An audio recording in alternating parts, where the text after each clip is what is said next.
distinguished speakers and presiding officers from across the Commonwealth, ladies and gentlemen, at a time when democratic institutions are being reshaped by dialogue, inclusion and cooperation, it's my honor and privilege to invite the Honorable Prime Minister of India, Shri Narendra Modi ji, to share his vision and address this distinguished conference. Ladies and gentlemen, Honorable Prime Minister of India.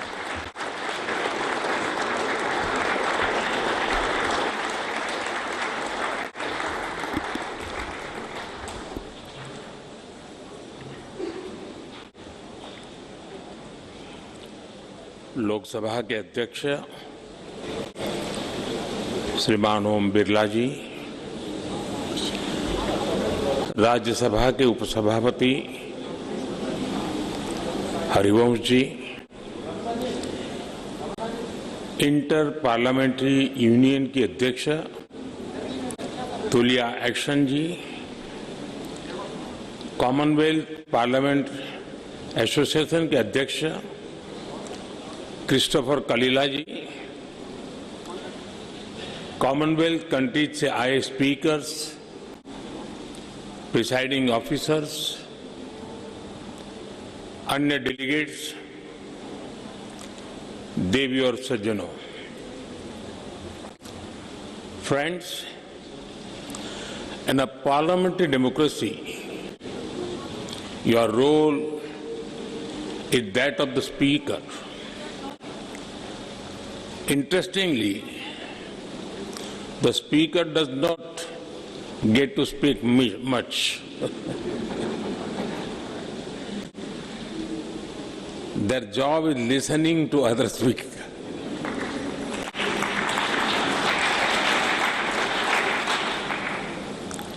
And ensuring everybody gets a chance. One common thing about speakers is their patience. They handle even noisy and over-enthusiastic members with a smile.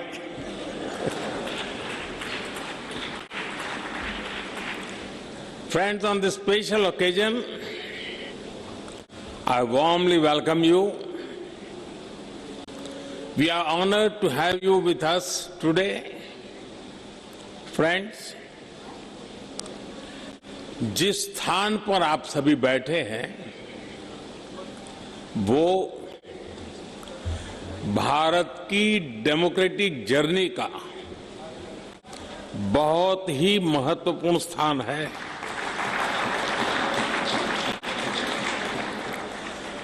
गुलामी के आखिरी वर्षों में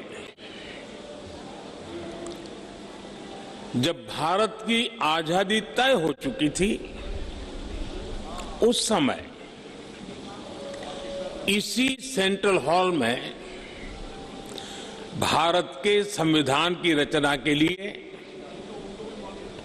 संविधान सभा की बैठकें हुई थी। भारत की आजादी के बाद 75 वर्षों तक ये इमारत भारत की संसद रही और इसी हॉल में भारत के भविष्य से जुड़े अनेक महत्वपूर्ण निर्णय, अनेक चर्चाएं हुई। अब लोकतंत्र को समर्पित इस स्थान को भारत ने संविधान सदन का नाम दिया है। कुछ समय पहले ही भारत के संविधान को लागू हुए 75 वर्ष हुए हैं। मैं इस संविधान सदन में आप सभी अतिथियों का आना भारत के लोकतंत्र के लिए बहुत विशेष है। साथियों, ये चौथा अवसर है जब कॉमनवेल्थ स्पीकर्स और प्रिसाइडिंग ऑफिसर्स की कॉन्फ्रेंस भारत में हो रही है। इस बार इस कॉन्फ्रेंस का मुख्य विषय effective delivery of parliamentary democracy है। आप सभी जानते हैं कि जब भारत आजाद हुआ तो उस दौर में ये आशंका व्यक्त की गई थी कि इतनी डाइवर्सिटी में भारत में लोकतंत्र टिक नहीं पाएगा। लेकिन भारत ने इसी डाइवर्सिटी को डेमोक्रेसी की ताकत बना दिया।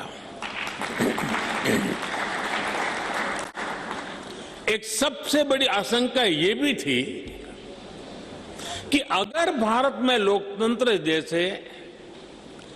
अगर जैसे तैसे टिक भी गया तो भारत किसी भी हालत में विकास नहीं कर पाएगा।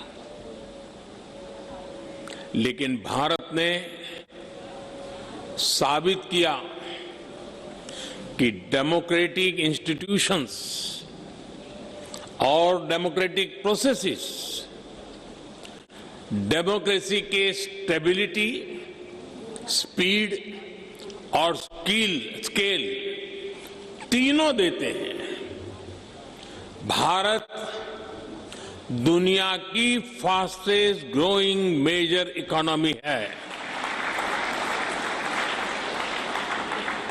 आज भारत में यूपीआई दुनिया का सबसे बड़ा डिजिटल पेमेंट सिस्टम है। आज भारत दुनिया का सबसे बड़ा वैक्सीन प्रोड्यूसर है। आज भारत दुनिया का नंबर 2 स्टील प्रोड्यूसर है। आज भारत में दुनिया का तीसरा सबसे बड़ा स्टार्टअप इकोसिस्टम है।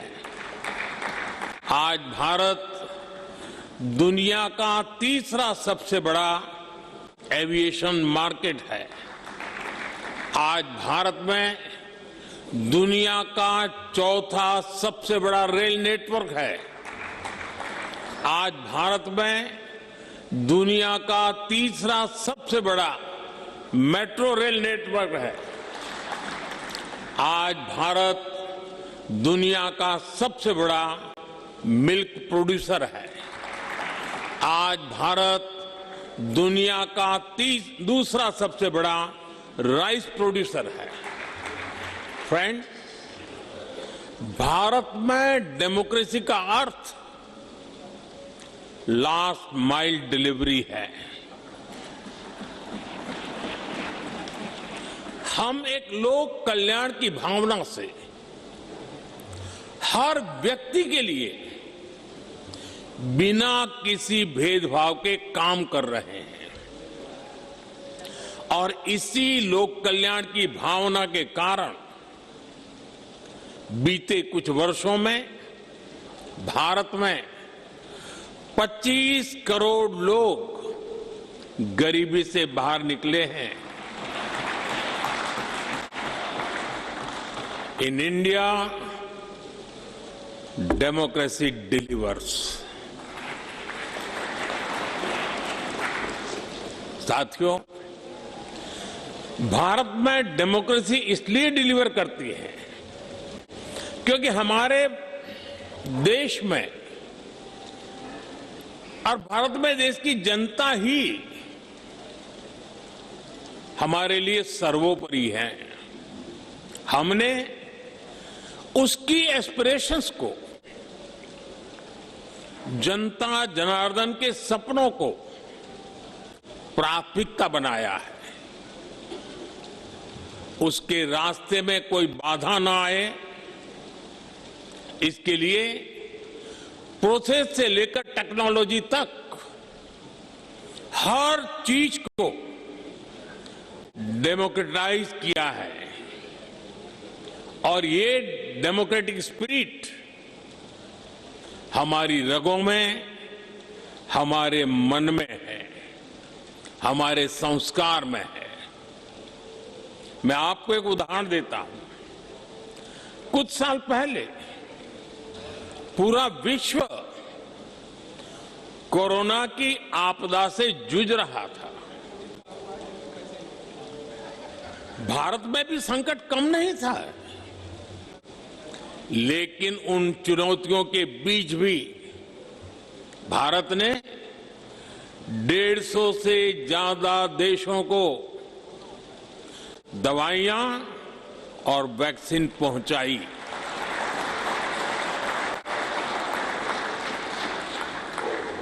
लोगों का हित, लोगों की भलाई और उनका कल्याण, ये हमारा संस्कार है और ये संस्कार हमें हमारे लोकतंत्र ने दिए हैं।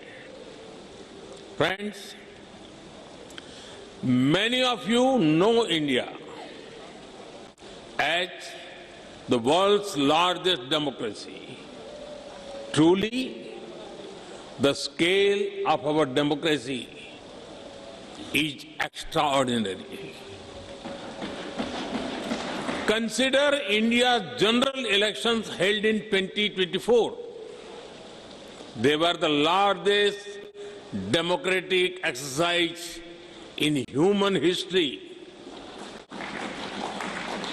Nearly 980 million citizens were registered to vote. This number is larger than the population of some continents. There were more than 8,000 candidates and over 700 political parties.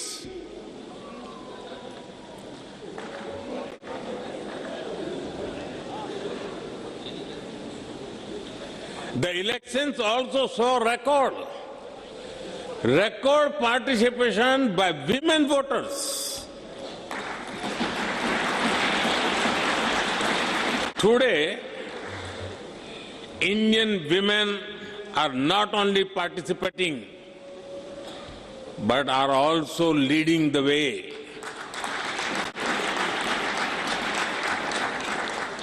The President of India, our first citizen, is a woman. The Chief Minister of Delhi, the city which we are in right now, is a woman. In rural and local government bodies, India has about 1.5 million elected women representatives. They represent almost 50% of the leaders at the grassroots, which is globally unparalleled. Indian democracy is also rich in diversity. Hundreds of languages are spoken. There are over 900 television channels across different languages. Thousands of newspapers and periodicals are published. Very few societies manage diversity at this scale. India celebrates such diversity because our democracy has a strong foundation. Our democracy is like a large tree supported by deep roots. We have a long tradition of debate, dialogue and collective decision making. India is called the mother of democracy. Our sacred texts, the Vedas, are over 5,000 years old. They refer to assemblies where people met to discuss issues. Decisions were taken after discussion and agreement. We are the land of Bhagavan Buddha. The Buddhist Sangha used to have open and structured discussions. Decisions were taken through consensus or voting. Further, there is a 10th century inscription from the Indian state of Tamil Nadu. It describes a village assembly, their work with democratic values. There were clear rules for accountability and decision making. Our democratic values have been tested by time, supported by diversity, and strengthened generation after generation. Friends, Commonwealth की कुल जनसंख्या का लगभग 50% हिस्सा भारत में बसता है।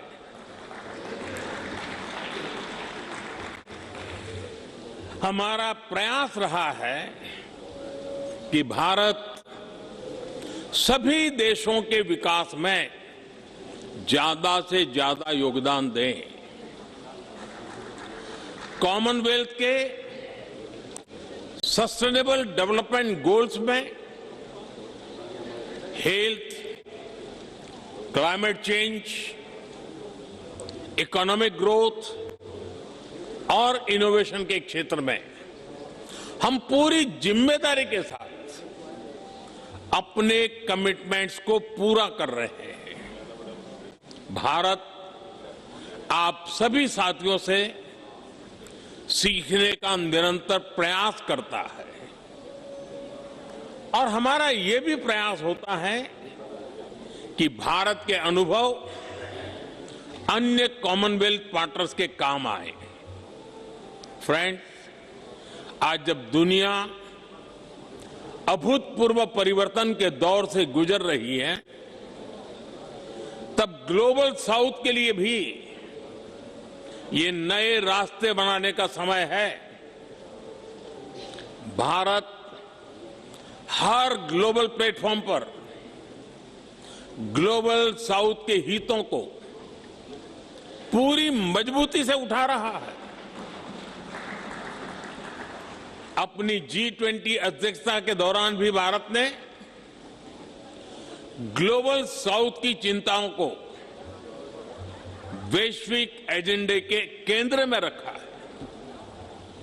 भारत का ये लगातार प्रयास है कि हम जो भी इनोवेशन करें उससे पूरे ग्लोबल साउथ को लाभ हो,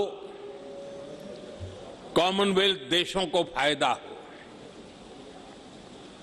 हम ओपन सोर्स टेक प्लेटफॉर्म भी बना रहे हैं ताकि ग्लोबल साउथ के हमारे साथी देश भी अपने यहां भारत जैसी व्यवस्थाएं विकसित कर सकें।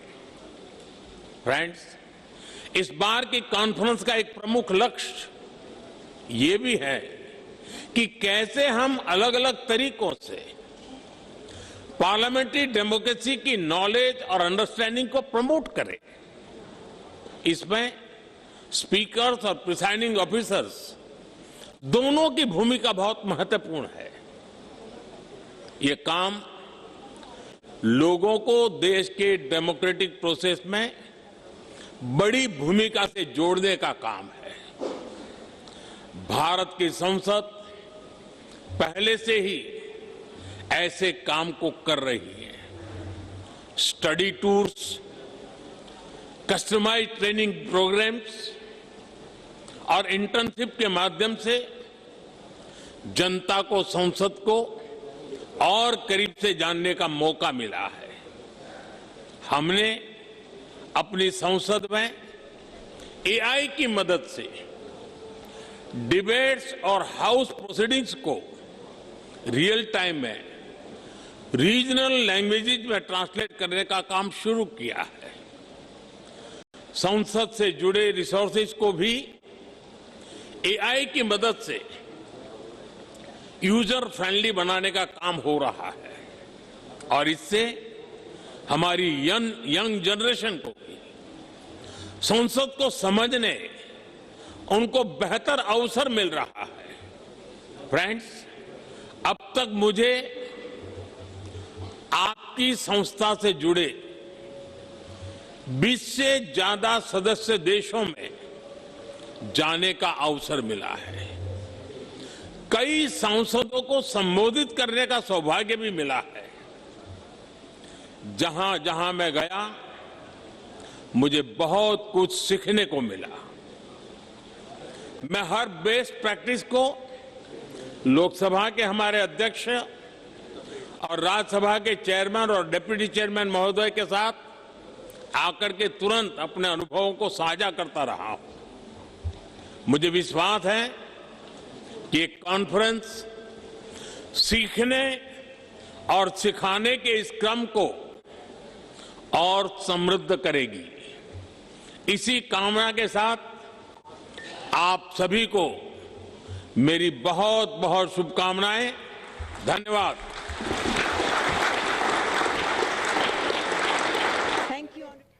तो आप सुन रहे थे प्रधानमंत्री नरेंद्र मोदी को, और आपको बता दें कि लोकतांत्रिक संस्थाओं को मजबूत बनाए रखने पर व्यापक रूप से यहां पर चर्चा, और काफी ज्यादा महत्वपूर्ण ये पूरा सम्मेलन 28वां सम्मेलन है जिसका प्रधानमंत्री नरेंद्र मोदी ने उद्घाटन किया। इसकी अध्यक्षता लोकसभा स्पीकर ओम बिरला के द्वारा, और प्रधानमंत्री नरेंद्र मोदी का ये संबोधन बेहद खास। उन्होंने कहा कि भारत ने दुनिया के सामने खुद को साबित किया है, खुद को प्रूव किया। भारत में दुनिया का सबसे बड़ा मेट्रो रेल नेटवर्क है। लोक कल्याण की भावना हमारे लिए बहुत ही ज्यादा महत्वपूर्ण। आज दुनिया की बढ़ती अर्थव्यवस्था है भारत।